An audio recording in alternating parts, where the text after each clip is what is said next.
Pandian store சீரியல்ல அடுத்த வர எபிசோட்ல என்ன மாதிரியான ட்விஸ்ட் எல்லாம் இருக்க போகுதுங்கிறத இந்த வீடியோவில் பார்க்கலாம். செந்தில் ரொம்பவே ரிக்வெஸ்ட் பண்ணி கோமதி கிட்ட கேட்டிருப்பாங்க மீனாவை பேச சொல்லி. அதனால கோமதி மீனா கிட்ட வராங்க. மீனா, செந்தில் தெரிஞ்சு எந்த ஒரு தப்பும் பண்ணல, தெரியாம ஏதோ ஒரு பெரிய தப்பு பண்ணிட்டான். இனி அப்படி ஒரு தப்பு அவனோட லைஃப்ல பண்ண மாட்டான்.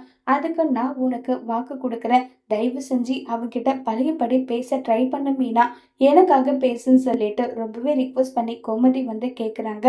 அத்தை, இத நீங்களா கேக்குறீங்க? என்னால ஏத்துக்க முடியல. அவர் லஞ்சம் கட்டி வேலை வாங்கினதவே என்னால ஜீரணிக்க முடியாம தான் இருந்தேன். அவர் கை நீட்டி லஞ்சம் வாங்கியிருக்காரு. அதை எப்படி அத்தை என்னால ஜீரணிக்க முடியும்? ஒருவேளை இந்த விஷயம் மாமாவுக்கு மட்டும் தெரிஞ்சா நீயும் அவன் கூட சேர்ந்து என்கிட்ட உண்மையை மறைச்சிட்டியேன்னு சொல்லி கேட்டா நான் என் முகத்தை எங்க அத்தை வச்சுப்பேன்? என்ன ஆனாலும் சரி அத்தை, என்னால அவரை மன்னிக்க முடியாது. அவர் பண்ண தப்பு சின்ன தப்பு கிடையாது. இதே மாதிரி லூஸ் விட்டா அதை விட பெரிய தப்பா பண்ணிட்டு நிப்பாரு.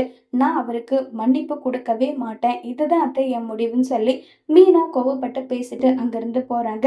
இதை கேட்ட செந்திலுக்கு என்ன சொல்றதுன்னே தெரியாம ரொம்பவே வருத்தத்துல இருக்காங்க. செந்தில் பண்ண தப்ப மீனா எப்ப மன்னிச்சு செந்தில ஏத்துக்க போறாங்க? இல்ல அதுக்குள்ளவே பாண்டியனுக்கு செந்தில் லஞ்சம் வாங்கின விஷயம் தெரிஞ்சா பாண்டியன் செந்தில என்ன செய்ய போறாங்கிறத வரப்போற எபிசோட்ல வெயிட் பண்ணி பார்க்கலாம். தேங்க்யூ.